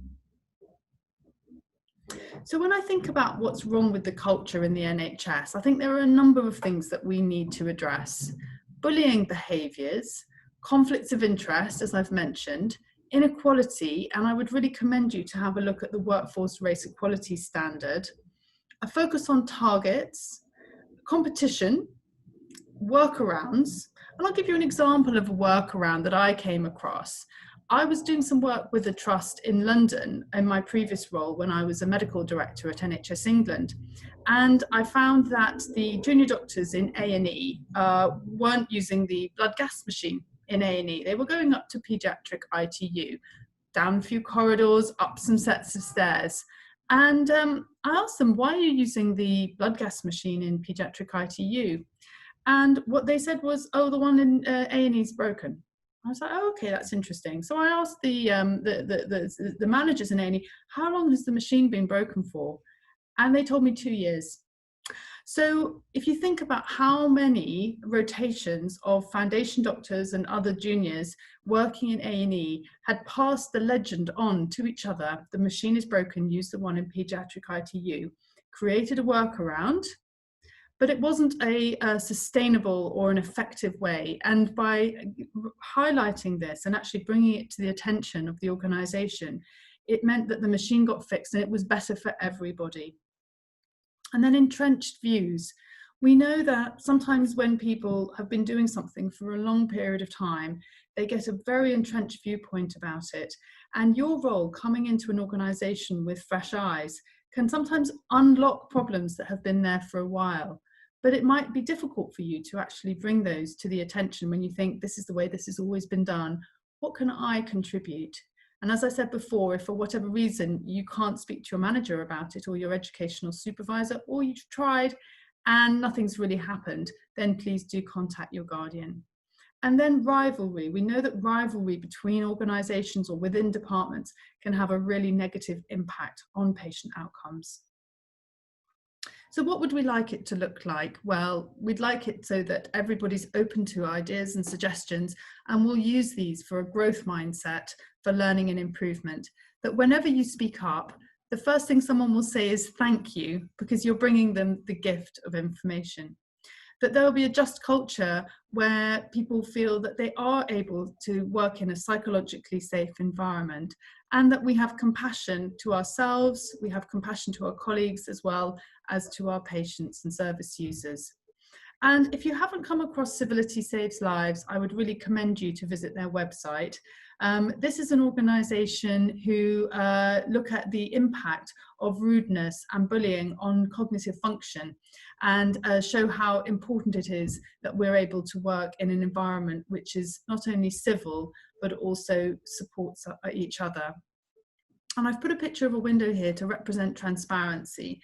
This is so that we can have a transparent systems and processes, not only for our patients, but also for ourselves in the NHS. And then if your organisation has Schwartz rounds, I would really highly commend you to attend these. These are opportunities for us to express the fact that we have feelings. And when a very senior person in the organisation shows that they have feelings about something that may have not gone according to how we wanted it to, it gives permission to others to have those feelings as well. So I'm thinking about your next steps. When you're back at work, thinking about speaking up, what might get in the way of you speaking up? And if you did speak up, when did it go well? And what were the factors that influenced that? We're going to be launching training on speaking up and pledges. And I would really encourage you to undertake that training when it becomes available. And this is the beginning of Speak Up Month, where a whole host of activities will be happening across the health sector. And hopefully in your organisation, there will be activities that you can participate in. And please do follow this on Twitter using the hashtag SpeakUpABC. You may also want to invite your Freedom to Speak Up Guardian to a team meeting and just learn more about the opportunities that you have for making a positive contribution to your organisation. If you wanted to have a look at some of the more information that I've been talking about, including the reports, please do visit our website, and you can always get in touch with us through this inquiries inbox. Thank you so much, and thank you for everything you're doing at this very difficult time. I wish you well with your clinical careers and hope to meet you at events in the future. Thank you, Dr. Hughes. That was a really fascinating talk. If you want to ask Dr. Hughes any further questions, please do so via the FDocs Slack or tweet #FDocs. It's been an absolutely fantastic morning, and we're now going to break for lunch, but don't go anywhere yet. we'll be providing you with some incredibly useful learning bites for foundation doctors and showcasing more of your fantastic presentations from now until 1 o'clock, when it'll be time for the panel discussion. We will end the morning session just before 1, at which point you'll need to head over to the Medics Academy Facebook, Twitter, YouTube page, or the conference resource page to access this afternoon's session. Here's a reminder of what we will expect from this afternoon. See you soon.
Hi doctor, please can you review my patient who has not passed much urine today? Okay, so first thing I want to know is the patient catheterized? Next slide, Gingy. Thank you. Is the patient catheterized? So do they have an AKI and they're becoming anuric, or do they simply have a blocked catheter? I want to quantify the urine output. So the usual target for urine output is more than 0.5 mils per kilo per hour. So if you've got a 60 kilo patient, then you would expect them to be passing more than 30 mils per hour. And if it's been less than that for about 6 hours, then you're worried that they're oliguric or anuric. Look at the input output chart. So depends, you know, if you've got if you're in a paper system, then they tend to have the bedside OBS chart with everything, like, you know, food chart and fluid balance chart, everything's in there. So have a look. They're not always accurate, but if they are, they can be really useful. So is the patient drinking? Are they an elderly person that's just, you know, needing help with eating and drinking, and perhaps there's not been enough staff to help them on the wards, so they've not had much intake? Or perhaps they're someone that's being diuresed and is, you know, being deliberately fluid restricted. So have a look and see what their input is. Look at their OBS. So is the blood pressure low? Is the heart rate high? Are they febrile? Does this indicate that maybe they're septic, maybe they're dry? And look at the history. So any known renal disease? Are they on any nephrotoxic medications? Do you have any more details about their admission? So what are you thinking about? So the things that would worry me are an AKI. Are they septic or dehydrated? Something else which is very common is acute urinary retention.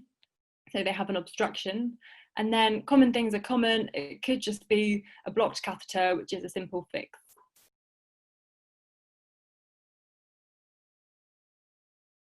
On call, you're not really going to be dealing with renal and sending off things like nephritic type bloods. You know, that will be something from the take or something in the day team. Generally, when you're on call, you're going to be seeing pre-renal or post-renal AKI. So if it's pre-renal, you think they're dry, or you think they're maybe septic, you need to consider giving them a fluid bolus and reassessing. So this is called a fluid challenge. And my kind of key take-home message from this is that you have to reassess. You can't just give a fluid bolus and that's it. You have to go back and assess them. So are their obs improving? Is their urine output improving? So you have to always go back and reassess. Generally in middle-aged patients who or healthy patients that don't have any kind of cardiac history, renal history, then you'd give something like a 500 ml fluid challenge.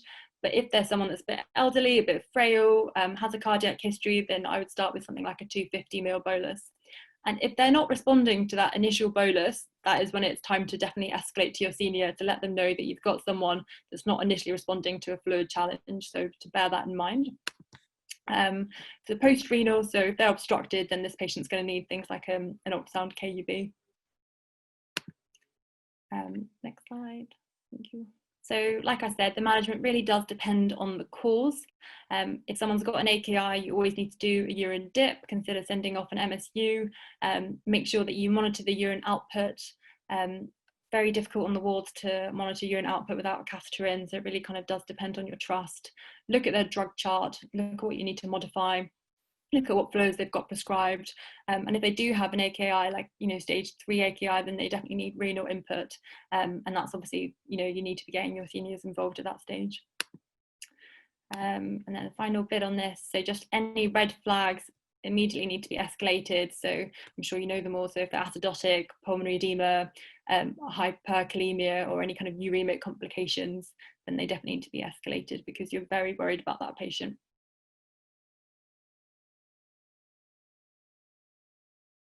A patient's heart rate, their blood pressure, and their urine output, in broad terms, a decreased urine output indicates at least 500 mils of fluid depletion. Decreased urine output plus tachycardia indicates at least 1 litre deplete, and a shocked patient is at least 2 litres fluid depleted. To determine the rate of administration, if the patient is tachycardic or hypotensive, it's sensible to start with a 500 ml fluid bolus, reduced to 250 mils if the patient's in heart failure. Now, if the patient is oligouric with no evidence of post-renal obstructive causes, then 1 to 2 litres should be given over 2 to 4 hours. As a firm rule, though, and I really want to stress this because this is done very commonly quite poorly, you never be prescribing more than 2 litres of fluid without a clinical review. Now, moving on to maintenance fluids. NICE guidelines for maintenance fluids recommend between 25 and 30 mils per kilogram per day of fluid, 1 millimole per kilogram per day of sodium, potassium, and chloride, and about 50 to 100 grams a day of glucose. In total, most adults require about 3 litres of fluid every 24 hours, while the elderly will require around 2 litres. I'm sure all have heard during your time at medical school, the traditional regime, which is referred to as 1 salty and 2 sweet. That constitutes about 1 bag of saline and 2 bags of dextrose. Patients, additional to just that quantity of fluid, will also need roughly 40 millimoles of potassium per day. So therefore, 20 millimoles of potassium should be included in each of the bags that you're giving. And this IV potassium should never be given at a rate faster than 10 millimoles per hour. Just a brief word here. Some of the books talking about prescribing will talk about adding in 20 millimoles of potassium to each bag. I'd recommend, so using pre-made bags of fluid with potassium in them already is much more preferable to using potassium, to putting potassium into bags due to the reduced risk of inadvertent drug preparation error. Just as a final comment on this, the 1 salty and 2 sweet regime, given in this way, does provide 3 litres of water, a little bit more sodium than the minimum requirement, 154 millimoles of sodium, and it will provide 60 millimoles of potassium.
After all is done, the patient is on antibiotics, the patient is on sepsis 6. Make sure to, again, hand over to the nursing team what you've done, what you think is the problem, what your management plan is, and any stat medications to give. And at the end of the shift as well, if there's outstanding tasks for that patient, make sure to hand it over to the day team. And if this patient is acutely unwell, you might want to make the next on-call team aware of them. So put them on a to be aware of list. And this is just a list for all sick patients that you reviewed out of hours.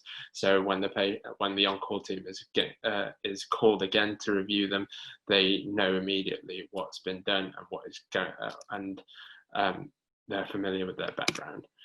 And to the day team on the ward itself, so if you're on a night shift, I think it's good practice just to hop onto the ward as the day team are starting and just give them a breakdown of, unfortunately, one of your patients has become unwell. So I've done this, I've placed them on sepsis management. Please, can you just make sure that they are top priority for a consultant ward round review when you start ward round.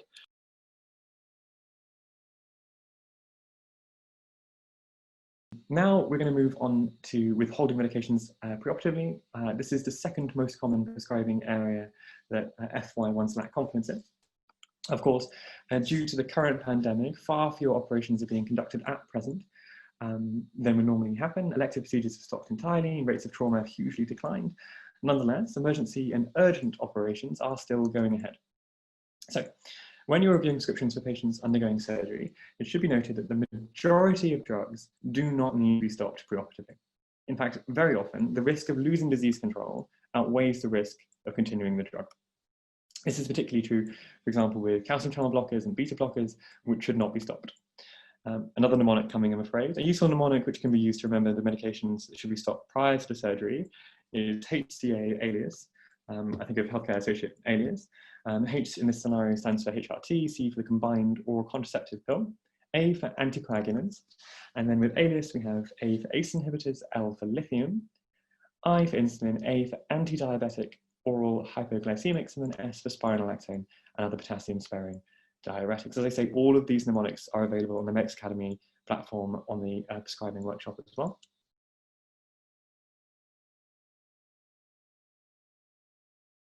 If you're called about high BM, what do you want to know? So are they a known diabetic? If so, is it type 1 or type 2 diabetes? And then, like I said, you want to look at the trend. Is this just a one-off result? Or, have they been slowly having persistently high BMs? And then importantly, is the nurse concerned? So is the nurse worried that this patient looks unwell? And if they are, then what's their GCS? Because that is really useful thing to know in patients that have high BMs, because the things that you're thinking about are DKA and HHS, so hyperosmolar hyperglycemic state. So that can help you out. Look at the drug chart. Are they on insulin? Are they taking their insulin at the right time? Are they on steroids? So have they been prescribed a course of prednisolone for an exacerbation of COPD, which has slightly kind of dipped their BMs, not dipped, but increased their BMs now. The general rule of thumb, if someone has high BMs persistently, is that you can give Act Rapid. So 1 unit of Act Rapid can bring your BMs down by about 3 millimoles. But generally, endocrinologists don't really want you doing this, and they would rather you adjust the long-term insulin if they're having persistently high BMs. I'm gonna, be completely honest, as you start as an F1, you don't feel comfortable on the whole adjusting insulins and playing around with things. So if you don't know, just ask for help. People are more than happy to help, and it's honestly something that you just pick up with time. I would often ask my SHO to come and help me when I started, and then I would always write in my plan, diabetic nurse review the next day. So just don't do anything that you're not comfortable with.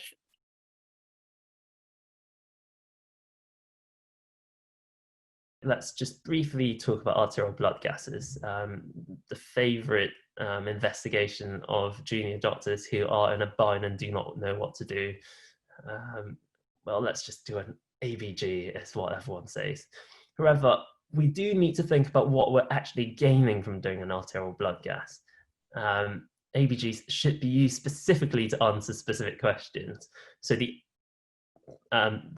SpO2 or the pulse, the saturations correlate very well with the PaO2, and that this graph on the right, your oxygen dissociation curve, just tells you what you can predict your PaO2 is going to be based on the SATs.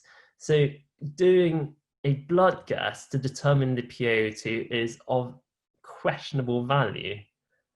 The specific questions that an ABG are very useful in answering are: what is the PaCO2? Is the patient in type 2 respiratory failure? Are they retaining CO2? And also to titrate non-invasive ventilation. So are they responding to CPAP? Are they responding to BiPAP? Do we need to change the settings?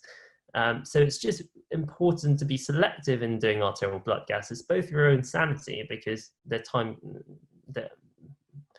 patients don't like them, and if you're doing them without a clear question in mind, you're actually gaining very little information from doing an arterial blood gas.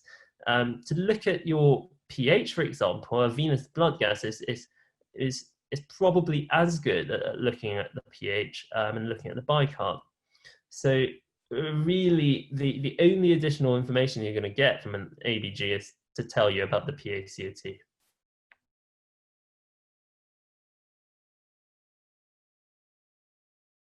A to E, always A to E. I'm paying kind of particular attention to certain things in an A to E for this patient. So in breathing, any signs of fluid overload? Are they tachypneic? Do they have low oxygen saturations? Can you hear creps at the bases or quiet air entry, suggesting that they might be overloaded? Are they hemodynamically compromised? Do they have adequate cardiac output? Look at their OBS. Are they dry? So do they have dry mucous membranes? Does CAP refill more than 2 seconds? Reduce skin turgor? Look at the JVP. In your abdominal exam, really focus to see if they have a palpable bladder. Really easily missed, but examine the abdomen properly. So any suprapubic tenderness, is it, any fullness? When you percuss, is it dull? All of this kind of indicates that they might be obstructed. And then, like we mentioned, do they have a catheter in situ? Is it blocked? Can you just ask the nurses to flush it with saline, or have a look at the catheter bag? How much urine's in the catheter bag, and is it concentrated? All of this will kind of give you a bit more information about what's going on.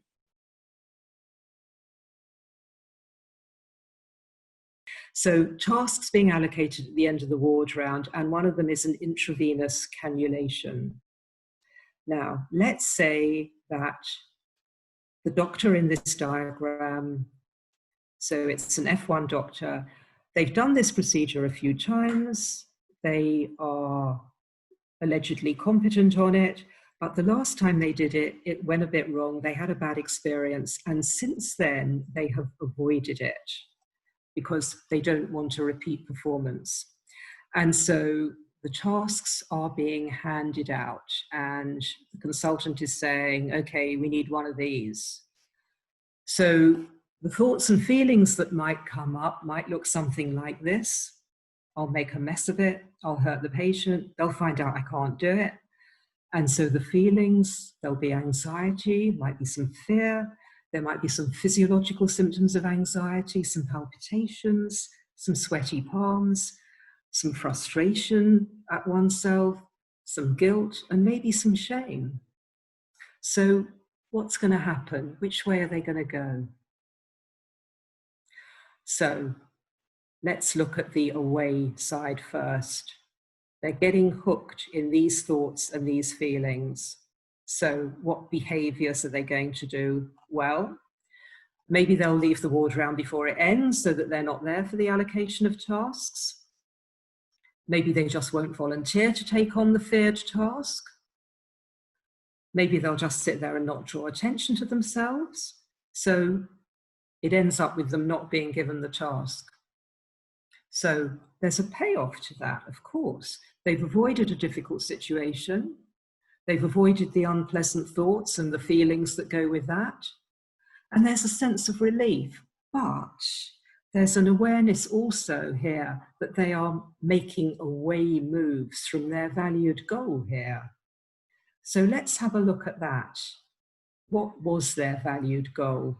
Presumably, ultimately, they wanted to be a doctor. That's why they put themselves through all of this. So let's have a look at the other side of this. That's the question. Why did I want to be a doctor? What does that mean?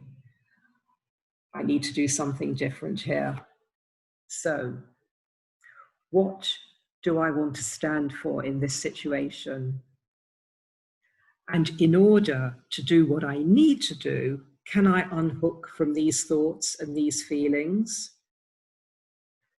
That doesn't mean that I need to not have these thoughts and these feelings. I'm still going to have these thoughts and these feelings, because as we've seen, we can't get rid of them.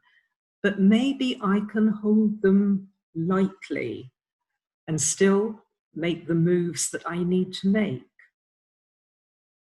How can I make a move towards the valued life that I want to have, which presumably is about acquiring knowledge, being able to do all of the things that I need to do, all the procedures and everything else. So what do I need to do? How do I need to behave here in this situation? And so it's a no-brainer, isn't it? Actually, you need to stay there.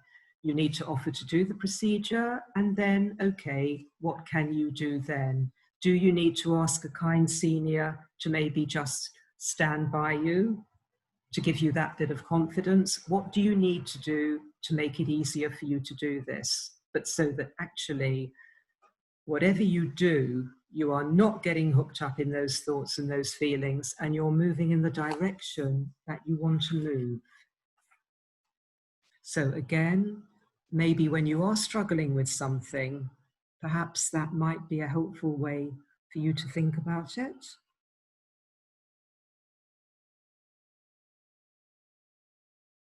So the first thing to say is children are not small adults. I think you've probably heard that already in medical school when you did your pediatric rotations, and it's quite important to realize that. You know, the medicine we practice in pediatrics is not always directly translatable from adult medicine. Some of it is, but actually a lot of the time, the way you kind of take care of children and assess them is different. This is just a bit of fun. Some of you might have read this article or seen it on social media. There was an article in the Emergency Medicine Journal where they basically measured lots of doctors from lots of different specialties. And actually, even though we say children are not small adults, pediatricians appear to be shorter than other specialties. And this is what Tessa Davis, who's a consultant in pediatric emergency medicine at the Royal London, said as a summary on the Don't Forget the Bubbles website. If you're shorter than your colleagues and not yet working in pediatrics, it might be time to change specialty. So have a think about that if you're short. I'm not very tall. I'm definitely not a 6-footer. So what's different about children? So the first thing to say is they grow. They obviously change in size quite a lot from birth all the way to adulthood. And that means that the medications we give them, a lot of them are by weight and by size. And you have to be aware, you have to look up on the BNF, that there's a BNF for children where they have got age bands or weight bands for different medications. Children also obviously develop, so not just physically, so they go through puberty, they also develop cognitively and emotionally. And the way you talk to a child in pediatrics will vary depending on the age of the child and the developmental stage they're at. So you might have a 15-year-old who's disabled, and actually the way you talk to them would be different still from a 15-year-old who's got normal cognition. The thing I like about pediatrics is that children generally don't tend to fake their symptoms. So if you've got a 5-year-old who's unwell, they won't be playing, they'll be crying, they'll be unhappy, they'll be in bed, they'll be quite lethargic, whereas when they're well, they tend to bounce back. And if you ever get the opportunity to do pediatrics, one of the great things you'll find is that you're doing a night shift, you'll see a child in A&E who's really sick with wheeze or asthma or dehydration, and you treat them overnight. And basically, by the time it's morning, it's 6 a.m., they're running around the ward, and their parents are really tired because they've been up all night, but actually the children are completely fine. So they do bounce back really well, and they don't tend to kind of fake their symptoms that much. They don't overplay or underplay. Obviously, in terms of children, we always have to talk about families and having to make sure that we talk to both the children as well as the parents and their families. It's not just the immediate family that's important. Sometimes they're also grandparents, uncles and aunties. Some families come in with the whole extended family to A&E, and you've got to learn how to talk to them. and also be able to reassure the parents depending on the understanding of things, the education level, that sort of thing. Then I'm going to talk a bit about ethics and the law around children, because that is slightly different from adults, particularly with regards to consent, issues around mental capacity. There are slight nuances in terms of how that's different in pediatrics. So you already be aware that about kind of safeguarding children issues. So this is what we used to call child abuse, essentially. And that's something you've got to be quite aware about. So even if you're not working in a pediatric specialty, we'll talk a bit about how safeguarding children can come into play, even if you're seeing adults.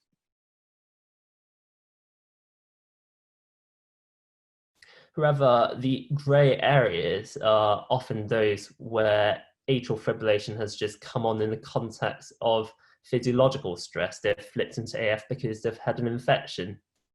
Now, how do you decide if these people need long-term rate control? Often, what can be quite useful are 48-hour or 77-day tapes. If they're flipping back into AF and you've got evidence of that, electrophysiological evidence that they are flipping back into AF, then it's very likely that they will continue to flip back into AF once in the future, and you would be more likely to start them on long-term rate control. The other thing that can be very useful is doing an echo. If they've got substrate for AF, that's to say if their left atrium's dilated, it's very likely that the smaller stress is going to cause them to flip back into AF in the future, and my threshold for long-term rate control is much lower. So those are investigations that I would generally request for people who have had an episode of AF in the context of acute illness as part of their workup in the medium term pre-discharge.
Hi everyone, I'm Pedro Rabi'i and I'm the HR Live lead.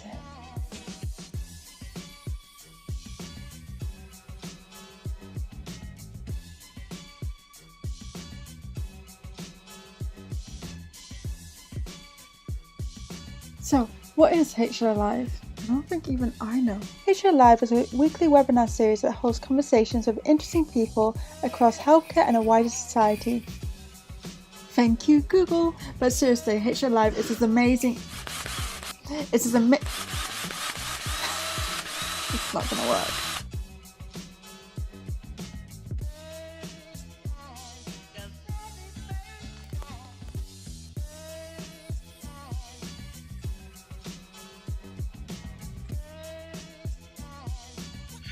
Hello and welcome to HLA Live. This is the 6th episode of HLA Live. Good evening, everyone. I am really excited to be chairing tonight's meeting. Hello, I'm Alistair.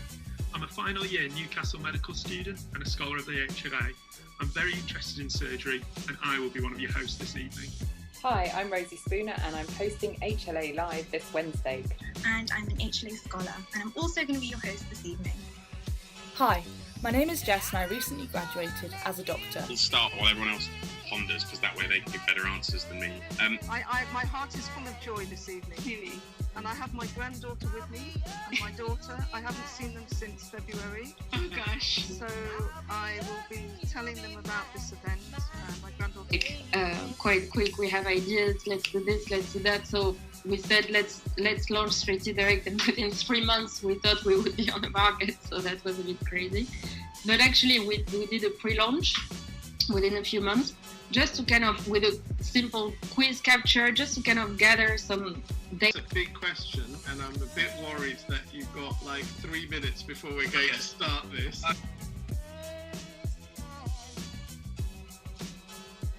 Cool. We're clear. Well done, everyone. That was really cool. That was really powerful. And there was so many really good points made.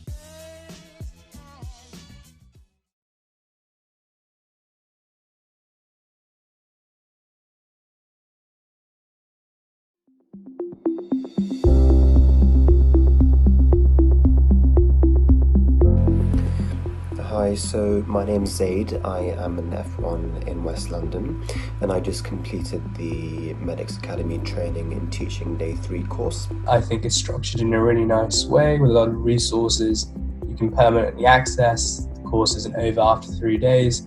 You've got a ton of online content that you can always revisit, and I think that is fantastic. I thought it was a great way to learn through having a full day at the start and then 2 later days of self-study. It really allowed for flexibility and allowed us to fully engage in the course. It also made me feel better prepared to deliver teaching remotely or digitally. It's really interactive. There's a lot of small group feedback session, exchanging ideas and learning people's perspective. After actually doing this course, I realised that teaching is more of a science and it's really important to get clear feedback so that you can improve your teaching. This course also encouraged me to think thoroughly about what my audience actually wants from my teaching session and also how I can keep them better engaged. Really great and fantastic to get such fantastic lectures from experts in the field throughout the 3 days. It was also interesting to learn from others taking part on the course because we all have different levels of experience, so it was interesting to gain their perspective on things too. I learned not just about a different style of teaching, I also learned about what is medical education, how to build a career in medical education. Overall, I learned a lot from the teaching course. I think it's a really well done course. I really enjoyed it. And I really found it very enjoyable. That's what I thought of the whole course and I really enjoyed it and I would recommend it to other people. So thank you for letting me participate.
Hi everyone, my name's Anna and I'm lead of the SDocs programme at Medics Academy, which aims to support medical students in their first to penultimate years of study, as well as having offerings for medical student societies and medical schools. I'm here to talk to you today a little bit about our virtual elective programme. So this came about when people's electives were cancelled due to COVID, and we decided that we would offer an alternative or complementary experience to the traditional clinical elective. Currently, we run one 4-week programme in technology enhanced medical education.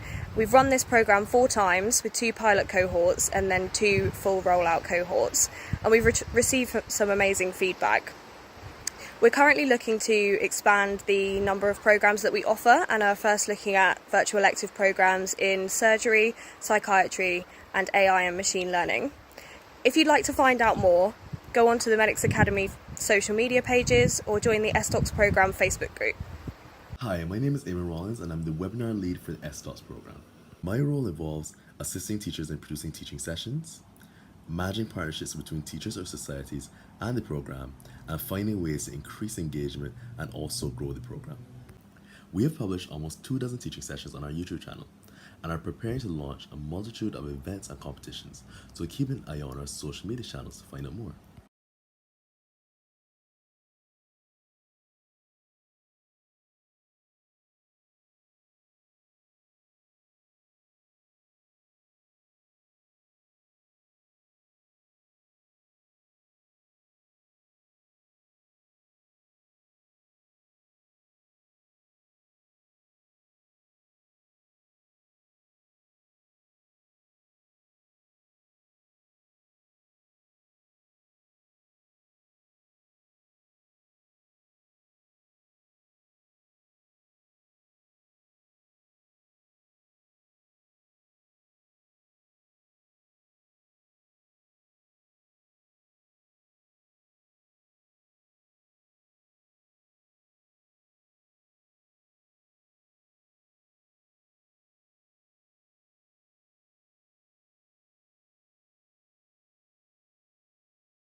my name is Manisha Raketi, and today I'll be speaking about my project, ELRIG1 and CDK12 Identifies Epidermal Stem Cells.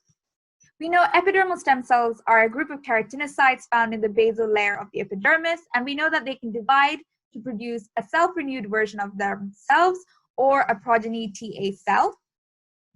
Isolating epidermal stem cells is important because they can be used in regeneration therapies.